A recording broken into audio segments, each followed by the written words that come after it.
Hello, everybody, and welcome to another edition of the Weekly Pitch. Matt Price here with you, coming to you from my home in Rockland County, New York. Well, just a couple weeks ago, the WNBA and the NFL took the sports world by storm with their respective drafts, and just this past week, the NFL took the sports world by storm yet again, this time with the release of the NFL schedule. The question is, how good does the schedule look this year? And depending on when the NFL season starts, and if it happens on time, and if it happens at all, I should say, who is likely to have the hardest schedule, the softest schedule, and who do we think could actually make the Super Bowl this year? So with that, I would like to welcome in my panel for this week. We've got Bryan Hultgren, Natalya Gioiella, Mike Memis, Sierra Keat, Gabby Hurlbut, and we are pleased to have finally on the Weekly Pitch one of the best sports minds that I know. She's also a good friend of ours at Ithaca College, the ultimate Buffalo Bills fan, Miss Tara Lynch. First of all, Tara, how are you? And I understand you're coming to us from Bryan's state of Connecticut. Tara, your mic's off. I'm muted. Matt, thanks so much for joining me or for letting me come today. I really appreciate it. I've been wanting to come on the show for a while, so really grateful to be here. And yes, I am in neighboring towns with one Bryan Hultgren. We live approximately probably like 10 minutes apart. So we're neighbors, but of course we're quarantined, so we can't, physically be together to do this. But I'm excited to be here. Buffalo Bills, tough schedule ahead, but we'll get into that later. We will get into that later. Glad to have you with us finally on this show. As for everyone else, how are all of you doing tonight? Absolutely fantastic. Ready to go. Doing well Fantastic. and happy to be here talking about sports with my friends. All right. Sports a distraction from school. Absolutely. Exactly. Especially when we've got finals week coming out, but that's a conversation for another day. All right. Let us get down to business. Obviously, the NFL this past Thursday night released its schedule. And at first there were rumors going around that because of what's been going on with the coronavirus pandemic, there was a rumor that the NFL was going to have the first 4 weeks full of inter-conference matchups. Obviously, that was not the case. But Tara, let's start with you to kick off the episode here. I'm not sure if you heard that rumor, but when you hear that before the schedule was released, was there a thought that came to your mind that made you say, oh man, if this were to happen, this might be the right direction? And were you not surprised at all that that was not the case in the end? I think it's definitely a good idea. And Matt, you and I have talked about in a variety of capacities, different leagues possibly moving to one area of this country. We've talked about the NBA going to Florida. We've talked about the MLB, but I don't think that's quite feasible for the NFL. So they tried to go a different direction, possibly just with, those divisional rivalries that would bring great television, of course. I'm an AFC East person. So when you have, somebody playing the Patriots, that's always a big deal. So I think that, from that perspective, it was a good idea.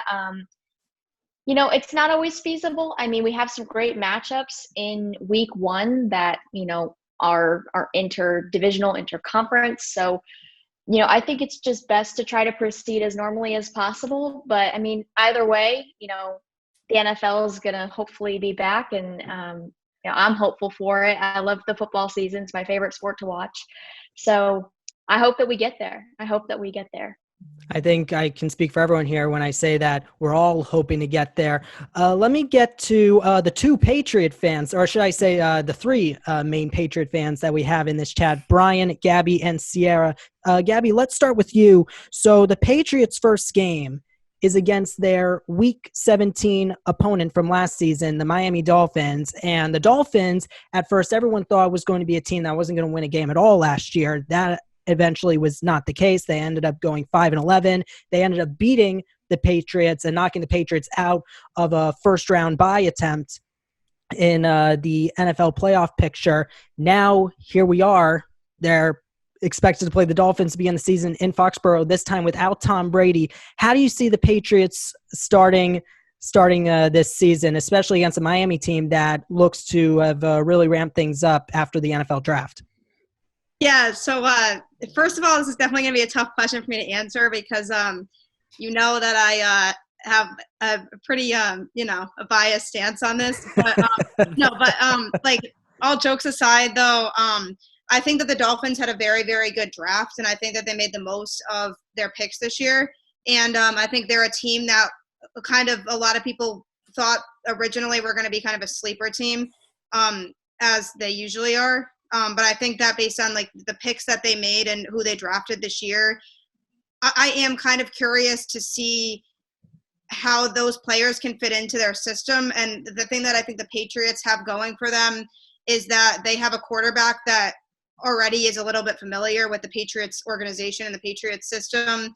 And although he hasn't really started or played a lot for the Patriots at quarterback, I think that Stidham already kind of has an idea of how Bill Belichick's system works and the coaching. And so I think that the one thing that the Patriots have going for them in that matchup that the Dolphins don't have is the familiarity aspect, is that the Dolphins have more kind of new, younger players that will still need to get acclimated to the NFL and kind of the playing style and how it works as opposed to college and that transition. And I think that the fact that there might not be as much preparation this year for the season, considering the circumstances due to COVID and the fact that teams might have to just kind of jump into the season if it even happens on time, they might not really get as much familiarity or acclimation to the NFL and how it works. And so I think that I still probably, and this is not a biased answer, would put the Patriots to win that game just because of the fact that they'll have more players that are already familiar with the NFL and how it works and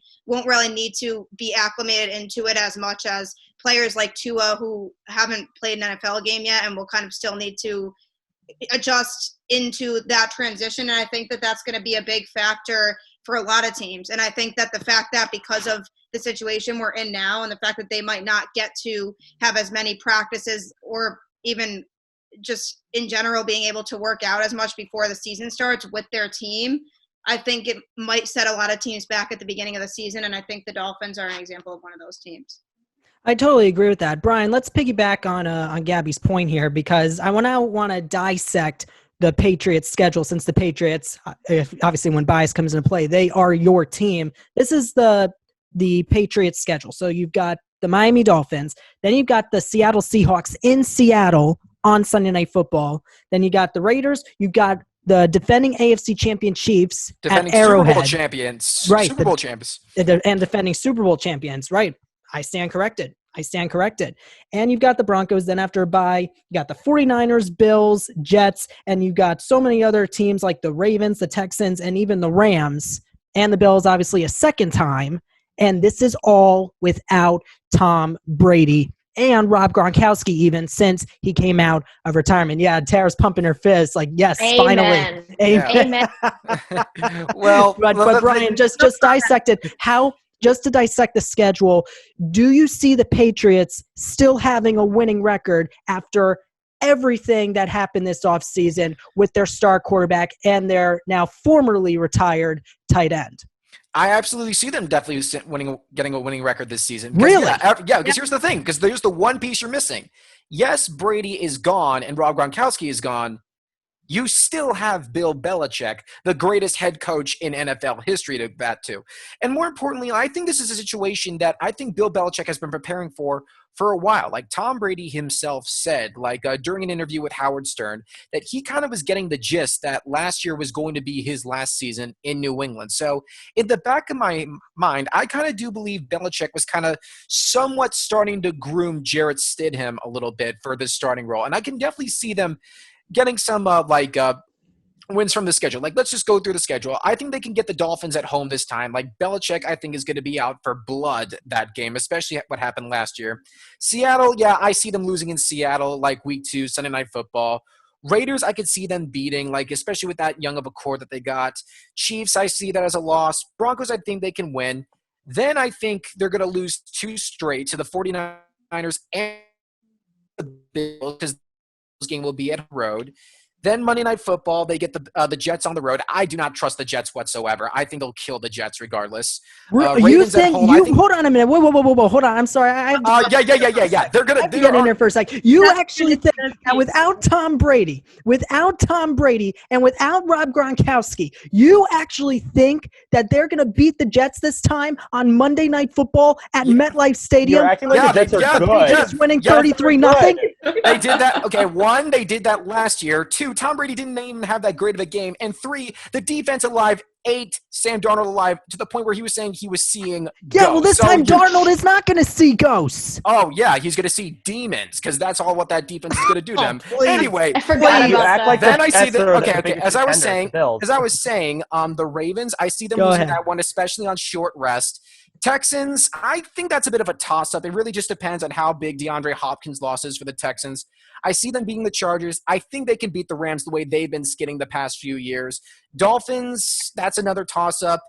Bills, I can see them beating at home, and the Jets, I see them being at home. So I think at best, they still have the capability of at least going 10-6. May not win the division, but I think they could definitely still compete for a wild card. It's just all about if Jarrett Stidham develops. If he develops, or at least is just average, I think with the pieces around it, the Patriots can still make something out of it. Because let's look at it this way. Tom Brady didn't even have his greatest season last year, yet it was mostly the defense and the skill positions that were carrying the team, not Tom Brady, and Gronk was retired and was barely a factor even in his last season. So yeah, there is reason for concern, obviously, but I still think there's enough pieces there that can definitely help the Patriots get over the finish line. Sierra, basically, just to stay on the Patriots for 1 second, Jarrett Stidham, as of right now, is likely to be the guy for the New England Patriots at the helm and having the role as the starting quarterback. You think about when Tom Brady made his debut in the NFL, he was the backup to Drew Bledsoe, right? Now here we are, Brady's gone. Stidham was the backup for Brady, and now Stidham is likely to be the guy. Do you see Stidham carrying the Patriots a long way, at least for this season itself, especially when this is his first full season as starter? Sierra? I think that he's going to have to rise to the occasion, and I don't think he has a choice at this point because you either rise to the occasion or you fall to it and then get traded the next season. With that in mind, I think there's a lot of anticipation around this Patriots team because Tom Brady's been at the helm for the last 20 years.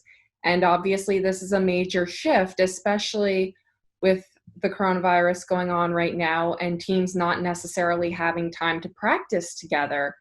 But I think regardless, it will be interesting to see how he handles the situation and what kind of season the Patriots have. They obviously have a very difficult schedule this year, and there's going to be a lot of anticipation and excitement to see what's to come for this new England team. This is literally a new era for the New England Patriots. It's a new era indeed. Yeah, Bryan, go ahead. Yeah, I was just going to say, and just that sometimes, a lot of guys answer to pressure differently or, the role being thrust upon them. Because really, that's what happened to Tom Brady. Tom Brady got his big break when Drew Bledsoe got concussed in Week 3 against the New York Jets, and he was put in the position. And I think if just given the right push and the right confidence, which Brady was obviously given, I think Jarrett Stidham can definitely have that mindset. It's just he's got to develop really well into the system. He's got to get a good connection with his receivers, which is kind of understandable that Tom Brady didn't necessarily have last year for a variety of reasons. But I think the pieces are there. The organization has confidence in them. It's just now on Stidham to actually develop. It is on Stidham. So now let's welcome in Natalya. Natalya, let's talk about your team, the Philadelphia Eagles. So they do face the Giants twice. They face Washington twice, and they play the Cowboys twice. I'm not worried about Giants at all. I know, but this is where it gets interesting. Yes, they do have to face the reigning Heisman winner Joe Burrows in Week 3 against the Cincinnati Bengals, but you also have to face the Ravens at home, and the Ravens are, even though they flat out lost it in the playoffs in the divisional round last year, they still have the best rushing quarterback in the NFL right now, other than Cam Newton, and that is Lamar Jackson. In addition, you have to face the Seahawks, who knocked the Eagles out of the playoffs last year. You also have to play the Saints. You have to play the Packers at Lambeau, and you have to face Baker Mayfield and the Cleveland Browns. And look, I'm saying the Browns because don't count them out. Yes, last year was disappointing, but don't count them out because now you don't know when this Browns team can take off. Do you see, Natalya, the Eagles making the playoffs? Why or why not? And if so, what do you think their winning record will be? I think they'll go. I think it'll be difficult. I think they have a seemingly more difficult schedule. They have challenges. They have to, get used to the new guys. They have to see if, if they can actually make sure that the person they got will in fact be good enough to be quick on the field and provide enough speed for them. And they have to get used to their players. It's going to be hard because you can see how they have, I think, one of the most challenging schedules, and the fact that, like Pointer mentioned before, people, they don't have enough training, and that's going to be a hard thing, especially when you start off, at the end of the summer, and things like that. So I think we'll definitely have to see. I think that the record, I think, is going to be tight. Honestly, I think they're gonna hopefully make it. I think they're capable of it. I really do. But I think it's going to be a lot closer, more like close to 7-6, I think, right now. And I hate saying that, but I think it's due to everything that's up against. I think it's just going to be a whole mess in general for everybody, for all teams. The other game that I forgot to mention on their schedule is the game they play week 4, and that's in San Francisco against the reigning NFC champion 49ers. And with what we've seen from the Niners over 2 of the last 3 years, and I include a couple seasons before last year because that was when Jimmy Garoppolo got traded, and that was when the 49ers took off despite not making the playoffs that year. So that, I think, could be one of the Eagles' toughest challenges. Mike, let's get you in here and talk about another team that I like, and your team, might I add, the New York Giants. The New York Giants. They play the Pittsburgh Steelers night 1 on Monday Night Football. They play the 49ers at home. They play the Rams in Los Angeles. You've got Tom Brady and the Patriots at home. The Buccaneers. I'm sorry. See, I'm the first person to make that mistake. Trust me, it's still a transition period for all of us. I still haven't even gotten over it. I'm drinking myself over this. It still hurts. Good They point. still have 12 on the cups at Dunkin'. Don't worry. Oh man, They'll have the 87-cent coffees when they win. Yeah. For Gronk. Yeah. New England runs on Brady. New England still runs on Brady. 3 in New York. Not all of us. Not all of us. Well, only the people that matter run on New England or run on Brady. The rest of us just have Josh Allen, but we'll get into him later. Anyway, back to the Giants, Mike. They've got OBJ returning to MetLife Stadium when the Browns play the Giants there. And you've also got the Ravens in Week 16 in Baltimore, and that is going to be a tough game. Now this is Daniel Jones's team. This is Daniel Jones's toughest challenge because remember, last year he was not full season as a starter. Now he's full season starter. Do you see Daniel Jones leading the New York Giants on a run with a schedule like this? It's going to be difficult. The team is still lacking in talent. It is an easier schedule because they had a bad record last year. The West is a difficult division, as well as the NFC West and the AFC South, which are the divisions they have to face. If I looked at and also an interesting thing is they're not facing the Cowboys Week 1, which it seems like it's happened for the last few years. They face the Cowboys Week 1, facing the Steelers.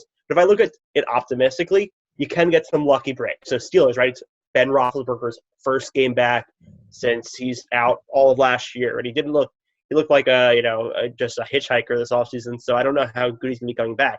The Ravens game, Ravens may have already clinched the division, so you can get some lucky with some games along the way. Optimistically, I hope to get 3-3 in the division because they haven't done that in recent years, and that's a key so that you could win that tiebreaker and you don't have to make up that extra game. I don't think they have the talent to make the playoffs. However, they have a schedule where you could see them, you could imagine them winning, going up 500 and competing for a playoff spot. However, if you ask me honestly, they're the third most talented team in their division. They're probably better than Washington, but they're not better than the Cowboys, and they're not better than the Eagles, despite whatever they may have lost or added this offseason. I think, but actually, I want to have a little debate here, and let's stay with you, Mike, for just a sec. You say that the Eagles might be better than the Giants, but here's the thing with the Philadelphia Eagles, and if Natalya wants to disagree, go right ahead, Natalya. But here's the thing. The Eagles last year finished 9-7. They finished 9-7, barely got in the playoffs, but they won even though they had a good defensive game against the Seahawks in that wild card game, they had really nothing going against that Seattle defense. So do you see the Giants possibly being a little bit better than the Philadelphia Eagles? Because in my mind, I actually think they have a shot. I think they have a shot if they beat teams like the Rams, who were a major disappointment last year, and if they can beat teams like the Bucs, and if they can beat teams like Cleveland. Because Cleveland, even though they were disappointing, they were still at the same time somewhat of a sleeper team. Well, they could have realistically, because the Giants have an easier schedule, they could end up with a better record. Just realistically, Eagles are I think a more talented team. You still look at that defense; they still have a lot of great players on that defense. Remember, Wentz has the injury history. However, they get drafted back up to him. A criticized move. However, I think it does make sense because of the fact that Wentz does have an injury history. So does Daniel Jones and the Giants as well. He's gotten injured a couple of times. He's not like Eli Manning, Mr. Durability. You also, with Eagles, you got rid of Nelson Aguilar, who is hated among Eagles fans because of all the drops he had. They drafted a receiver who also his pro comparison was Nelson Aguilar, but whatever. So I think Eagles are more talented team than the Giants. Could the Giants end up with a better record? Yeah, if things break right. If Wentz gets hurt and Daniel Jones is healthy the entire season and the Giants draft picks work out and the defense isn't terrible like it was last year, and you get a true wide receiver one, which they have a lot of great receivers. I don't think any are wide receiver ones, and Engram stays healthy. Yeah, they get a better record. If you ask me on paper, if I compare each position, Eagles are going to end up on top. And I don't think it's particularly close, but maybe they close the gap a little bit. Not to mention that the Giants now have a former Patriots coach as their head coach. We'll see how it works out. Patriots coaches haven't worked out. Even the Texans who've had success under Bill O'Brien, everyone hates Bill O'Brien right now in Houston. I mean, of all the players. Who can blame him? Who can blame him? That's really just the thing, just a bit. And I can't even believe I'm saying this, but I 100% agree. And I'm actually going to bow for the other NFC East team that many consider better than the Giants, the Dallas Cowboys. The Dallas Cowboys, I think all the problems with the Cowboys came from coaching. Because if you really look at their team, they have some legit talent among them. I think Dak Prescott is a solid quarterback, and I think is someone who can put up good numbers and play well in the clutch when he's given that situation, of course. I think Ezekiel Elliott, okay, he had a bit of an off season last year, but I still think he's a really solid running back. The receiving core, you still got players like Amari Cooper and Mike Gallup. Defense still has some playmakers. As well. Yeah, and obviously I think with a new coach like Mike McCarthy, who is a Super Bowl winning head coach, who helped turn Aaron Rodgers into one of if not the best quarterbacks in the past 10 years, I think there's definitely reason to believe that the Cowboys are going to be in like a position to really take the division. And it's just like with the Giants, I just look at this Giants team and I really don't see anyone that really wows me or like gets me excited aside from Saquon Barkley, who I think is their biggest playmaker. Defense, I really don't think they have any big playmakers on their side. The receiving core is pretty much barren. It's just Daniel Jones. I disagree about the receiving core. That's the first time I can agree with you, Brian. Yeah, it's just I just That's really so don't the look at time you'll hear me agree with you. From a talent perspective, I just don't think the Giants really have it this year. That's just where I stand. I'd say offense, they're there. I mean, maybe a center is the only thing you can think about the offense. And just the offensive line, too. Offensive line, they did draft guys, so obviously they did. On it. They didn't draft a real center. Their center is hurt. John Jalapeno, I think, is a free agent. And they got some guys that maybe can play center that are usually guards. They got that person from Georgia. Yeah. Yeah. What was his name again? Thomas. Though. Thomas. He's not going to play center. Maybe that guard they drafted with the 5th round could play center, possibly. I don't know. They're receiving core guys. They don't have a true receiver one, but Slayton was really good his rookie year. Yeah. Shepard's a solid receiver 2. Golden Tate, he's a very, he put up great numbers in his career. And Ingram, if he's healthy, I'd say he's a top 10 tight end in the league. At Okay. least I agree with that. wise. Yeah. It's a defense right though. Draft a linebacker and 50 quarterbacks. They drafted a lot of guys in the last 2 years. Very young. None have turned out to be great. They still have Sam Beal from that supplemental draft. So they have a lot of cornerbacks. Hopefully some can turn out to be real good players. The key is linebackers and defensive line. I mean, they re-signed Leonard Williams. Linebackers, you signed two guys in free agency. I don't know how good they're going to be. I wouldn't say I closely watched them last year. They still haven't re-signed Marcus Golden. So I think that's the key, really. It is a defensive side of the ball. Special teams was really good last year, actually. Much better than usual. And offense, I think you got enough talent. And as long as Danny Jones is playing good and not turning the ball over, the offense is going to put up points. It's just the defense, and that's the key thing. And hopefully with Saquon at running back, you kind of control the time possession a little more, and keep keep them on the field a little more. Yeah. All right. Well, let's go back to you, Tara, because now we finally get to discuss your team after the Buffalo Bills. Even though you could say they flopped in the wild card round, a very disappointing loss to Texans. Now they're getting more attention. They have at least 4 games in prime time. You've got a Thursday night game at home against the Kansas City Chiefs. You have 2 Monday night games against the Niners and the Patriots. Niners in San Francisco, New England, at New England. You also have a Sunday night rematch against the Pittsburgh Steelers, who they played on Sunday Night Football Week 15, and that was the game that got the Bills in the playoffs. Do you see the Buffalo Bills winning more games than they did last year with Josh Rosen coming back? They have Cole Beasley as one of their best wide receivers. And not to mention that they also have Micah Hyde, back at defense. Do you see Bills Mafia reigning supreme again? And this time, do you see them being the AFC East winners now that Brady's out of New England? Just one correction there. Josh Allen. Josh Allen. Was at Miami. That hurt me a little.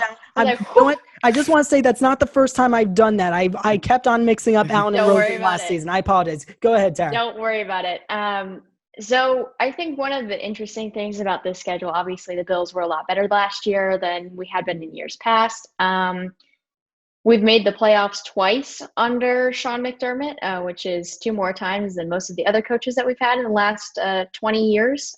So that's always a good sign. And you have Josh Allen, who's going into his 3rd year, much more seasoned in the AFC East than somebody like, the Patriots quarterback or, things like that. The Jets haven't been very good at the quarterback position right now. So I think the Bills, I'm going off of ESPN NFL on Twitter here, but they did say today 4 teams, we're going to have 12-win seasons. That would be the Kansas City Chiefs, Baltimore, the Saints, and the Buffalo Bills. I don't know how much I agree with that. We have a tough road to get there, but I think we're definitely getting the attention that I think that we kind of deserve with this team. One acquisition that you didn't mention there was Stephon Diggs at the wide receiver position. We tend to say that he is our first round pick at 22. That's what our GM has been saying, and he said when Minnesota was picking at 22 this year in the draft in the first round, he was going to be playing Stephon Diggs highlights because he was happy with that trade, and I think we're happy with that too. You have Cole Beasley in the slot, and you have Smoke John Brown as well. So he's a fast guy that can go down the field and kind of be that number 2 where he probably should be to somebody like Stephon Diggs. And then you have Devin Singletary in the backfield. So ultimately shaping up the defense is going to be strong again. Tre'Davious White on the outside, one of the best quarterbacks in the league. And that's just not me just saying that. That's, people have said that before, and I think that they're right. He's a tough guy, and he essentially isolated and took out DeAndre Hopkins in that playoff game that you were referring to in the first half. DeAndre Hopkins ended up making a couple big plays towards the end to lift the Texans, but I don't see a fault in the Buffalo Bills right now. I think we're very consistent on both sides of the ball. Our defense has been good for quite some time, and it's about time that the offense is now kind of where it needs to be. And as long as Josh Allen stays calm and doesn't try too hard, I think that, we can make some kind of statement. Whether we win the division or not, I don't know. I don't know what New England's going to do.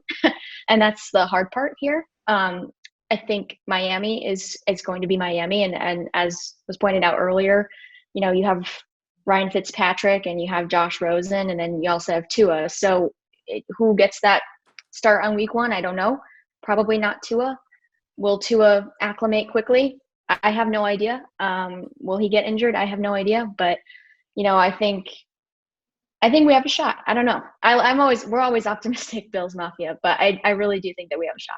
And very quickly, Tara, do you see the Bills, yes or no, do you see the Bills making at least the AFC title game, and if more than that, the Super Bowl? I hope so. I hope so.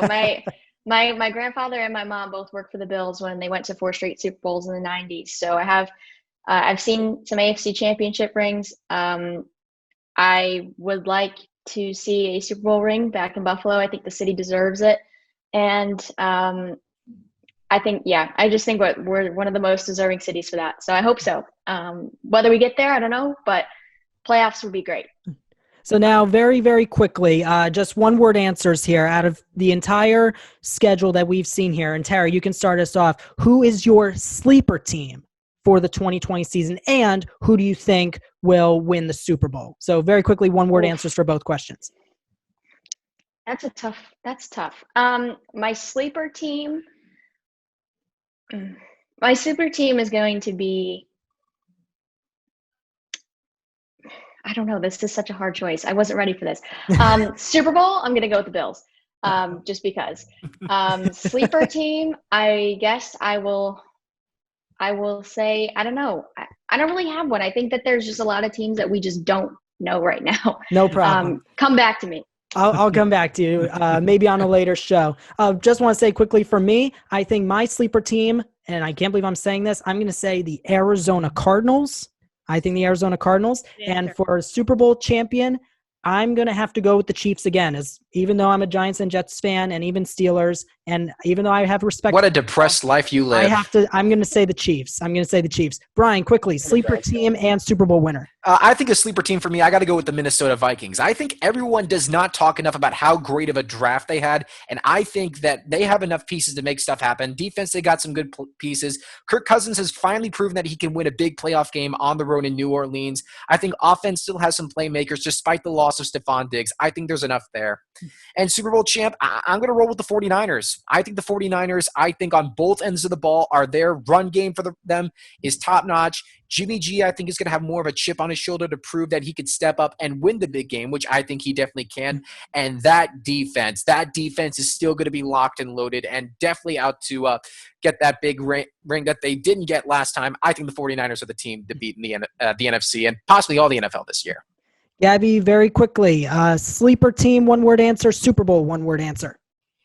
All right. Well, Brian's answer is definitely interesting because I agree with a lot of parts of that answer. For a sleeper team, I'm once again, just like I did last year, and it didn't really pan out last year, but this year I'm going to once again go with the Browns because I think that nobody takes them seriously ever, and they actually really do have enough talent to definitely win their division.